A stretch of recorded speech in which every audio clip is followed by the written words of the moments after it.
दोस्तों first question के साथ फिर से 5 के फंडे में मिलते हैं। What is or are conditions to open the Eklavya Model Residential School EMRS in a block? 1. More than 50% scheduled tribe population. 2. Minimum 20,000 tribal population. 3. Literacy rate is less than 50%. Answer is A 1 and 2 है ना, दोनों है, ध्यान में रखो 1 and 2। देखो यहाँ पे 1 एंड 2, 1 और 2। हाँ, तो ये थोड़ा सा ध्यान में रखो, ऐसे टाइप के क्वेश्चंस रहते हैं।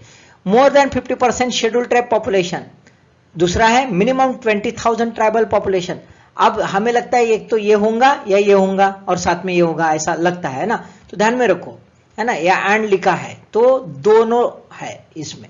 एक तो 50% से ज्यादा शेड्यूल ट्राइब पॉपुलेशन होना चाहिए और कम से कम पॉपुलेशन वहां का ट्राइबल पॉपुलेशन 20,000 होना चाहिए। न्यूज में इसलिए डाडो इज बॉल एंड वृक्ष is a tree, tribal school shift from Gujarati to English, है ना। सेंटर जो है इन्होंने 375 एकलव्य मॉडल रेसिडेंशियल स्कूल इसको डिसाइड कर दिया है कि रीजनल स्टेट स्कूल बोर्ड से शिफ्ट करके central board of secondary education CBSE के पैटर्न में डाल दिया, उनके कंट्रोल में डाल दिया। तो ऑब्वियसली इंग्लिश क्या हो गया है, कंपल्सरी हो गया है। अब एम क्या है, ऐसा करने का एम क्या है, what government gives some defending answer कि भाई ट्राइबल स्टूडेंट जो है उनको एक कॉमन नॉर्म्स और एकेडमिक स्टैंडर्ड मिलना चाहिए। ऑब्वियसली ये तो है बात भाई कि ट्राइबल कम्युनिटी है तो उसको क्यों पुअर स्टैंडर्ड से पढ़ाया जाए, अच्छे स्टैंडर्ड से पढ़ाया जाए, बहुत ही अच्छी बात है। चलो तो अब देखते हैं कि एग्जैक्टली कैसा है। एक national educational society for tribal students NESTS जो है यह ऑटोनॉमस बॉडी 2019 में तैयार कर दी गई थी सेंटर की तरफ से। ये क्या काम करती है कि जितने भी MRS है इसका सेंट्रलाइज एडमिनिस्ट्रेशन का पूरा काम देखती है, बराबर है। अब ये जो है एक्चुअली नेशनल जो है educational society for tribal students, ये ऑटोनॉमस बॉडी के अंदर में अभी है, सब MRS आते हैं। अब ये एकलव्य जो मॉडल स्कूल है कब तैयार हो गई, तो पहली बार 1997-98 में तैयार हो गई, तब से ये शुरुआत हो गई। It's run and funded by the union ministry of tribal affairs, लेकिन एक्चुअल एडमिनिस्ट्रेशन लोकल जो स्टेट गवर्नमेंट है ये स्टेट गवर्नमेंट करता है। अभी तक ये जो है स्टेट के स्कूल बोर्ड के साथ अटैच था, तो ऑब्वियसली रीजनल लैंग्वेज ये मीडियम ऑफ इंस्ट्रक्शन था। अभी ये CBSE की तरफ चला गया तो इसका इंग्लिश माध्यम आया। कहते कुछ बच्चे तो इससे काफी खुश है, लेकिन काफी बच्चों में ये भी डाउट है कि ये वो कर पाएंगे या नहीं।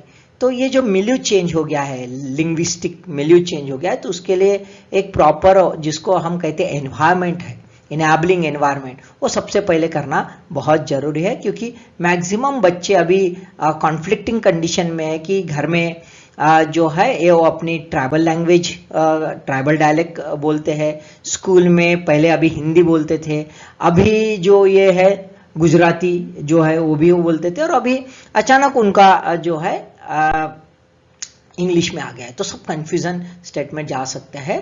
तो बच्चों के साइकिक एलिमेंट को भी यहाँ पे ध्यान रखना बहुत जरूरी है। Second question, unified payment interface UPI 1 facilitation of poor to poor and a person to merchant transactions. 2 upper limit per transactions. 3 multiple bank account link facility. Use the correct code. Answer देख लेते हैं। Answer is D, all 3 are correct. Facilitation जो है P2P है, P2P और P2M ये वाला transaction चलता है। अपर लिमिट है भाई, यहाँ पे अपर लिमिट अभी 2 लाख तक के आ गई है पर ट्रांजैक्शन, मतलब एक इसमें ट्रांजैक्शन में 2 लाख तक आ गए, अभी तक 1 लाख की थी, अभी 2 लाख की आ गई है। 5 लाख का प्लान चल रहा है, ₹5 लाख तक लिमिट बढ़ाए, ये प्लान चल रहा है यहाँ पे, ठीक है। रिजोल्यूशन है उसमें, पाइपलाइन में है। Multiple bank account link facility, यहाँ पे बहुत सारे बैंक आप एक ही प्लेटफॉर्म पर जो है डिजिटल प्लेटफॉर्म पर ला सकते हो।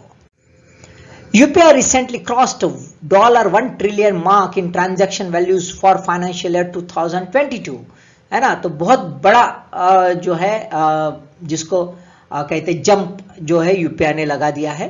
Actually it's a flagship payment architecture है जो ये सब चीजों को एक जगह लाने की कोशिश करते हैं। It was developed and manage by national payment corporation of India, NPCI. NPCI का ये फ्लैगशिप प्रोग्राम है, डिजिटल प्रोग्राम, और ये हिट हो गया है ना। अब देखा जाए तो मैकफायर सिक्योरिटीज रिपोर्ट क्या कहता है कि around 60% of the volume of India's retail payments were done through the UPI. Obviously pandemic की वजह से इसको ज्यादा बूस्ट मिल गया है, क्योंकि पैंडेमिक में जो है नॉन कैश ट्रांजैक्शंस ज्यादा हो गए। प्लेटफॉर्म जो है ये की रोल परफॉर्म करता है डिजिटल पेमेंट का अडेप्टेशन इंडिया, पान इंडिया लेवल पर हो और ज्यादा से ज्यादा ग्रास रूट लेवल तक पेनेट्रेट हो। आरबीआई डिजिटल पेमेंट इंडेक्स क्या कहता है फॉर द सितंबर 2021, ये इसने काफी उछाल ले ली है। देख लो 270.59 से सीधा 304, और अभी तो और ज्यादा उछाल ले लिए होंगे। थर्ड क्वेश्चन, हेनरी पैटरसन, एकदम सिंपल सा सवाल है। Henry Patterson, A novelist, B sportsman, 3 theatre artist, D naturalist.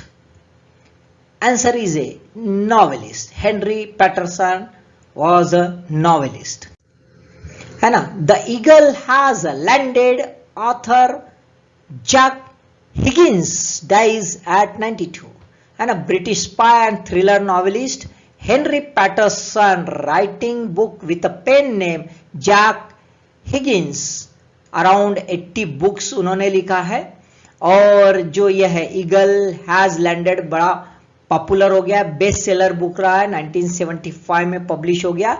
It was about the fictional story of the world war second, जिसमें ब्रिटिश के प्राइम मिनिस्टर विंस्टन चर्चिल जो है उनके kidnap हो गया, ये प्लॉट बनाया भाई, इसके ऊपर आधारित एक फिक्शनल नॉवेल है।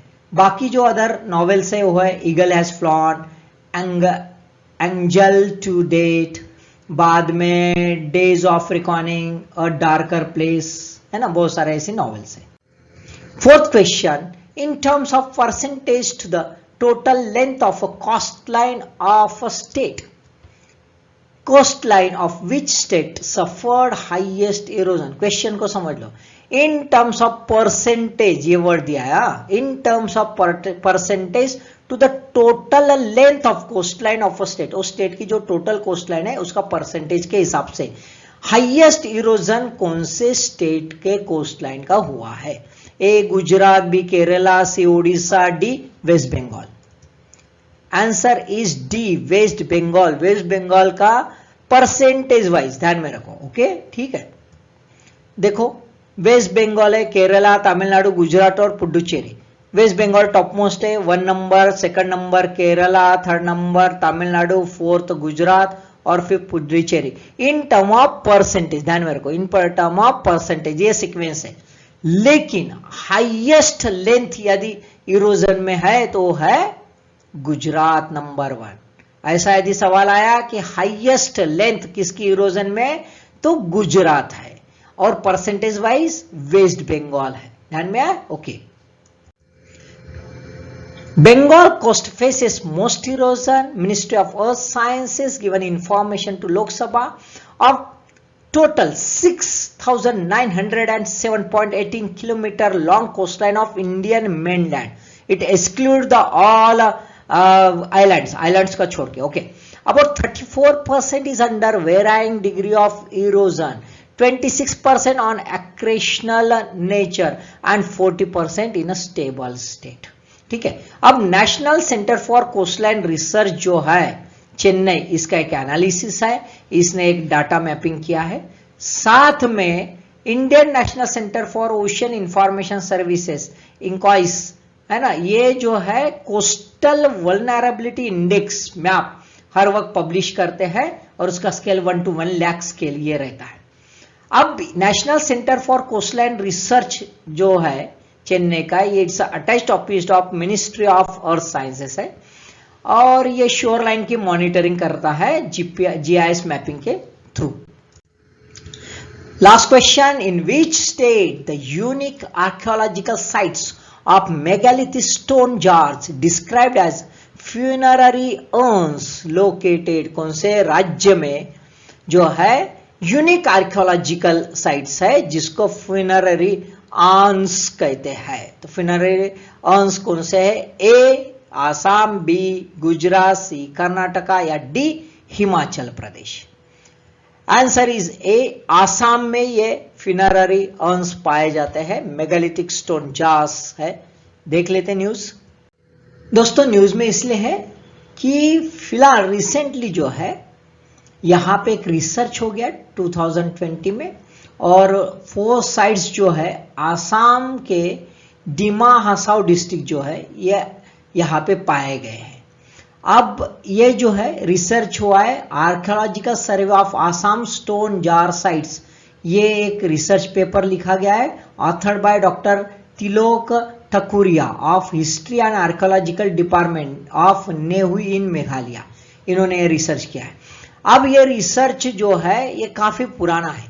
देखो 1930s में देखा जाए तो एंथ्रोपोलॉजिस्ट जो है उर्सुला ग्राहम और बॉवेर, इन्होंने इस जो मेगालिथिक स्टोन जार्स है इसको कहा था पहली बार फ्यूनररी अर्न्स कहा गया था। अब ये जो मेगालिथिक स्टोन जार्स हैं इनका लिंक जो है ये इंडिया के नॉर्थ ईस्ट और साउथ ईस्ट एशिया से कनेक्ट होता है और 2nd मिलेनियम बीसी से पाया जाता है। काफी पुराना हमारा कल्चरल लिंक्स जो है साउथ ईस्ट एशियन कंट्रीज के साथ है। अब यदि हम इसका देखेंगे टाइपोलॉजिकल और मॉर्फोलॉजिकल सिमिलैरिटी, तो जो जार लाओस और इंडोनेशिया में पाए गए बिल्कुल टिपिकल उसी टाइप के हैं।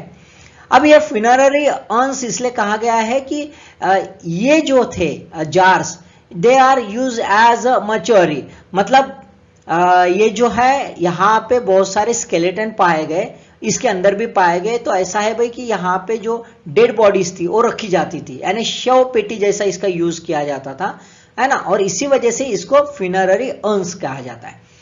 ये पहली बार पाए गए discovered in 1929 by the British civil servant James Philip Mills और जॉन हेनरी हटन। वैसे भी ब्रिटिशों का हमारे ऊपर काफी एहसान है भाई कि बहुत सारे आर्कियोलॉजिकल और कल्चरल जो यह है एलिमेंट्स जो है आर्टिफैक्ट्स है, इन्होंने काफी कुछ जो है अनर्थ कर दिए थे, है ना।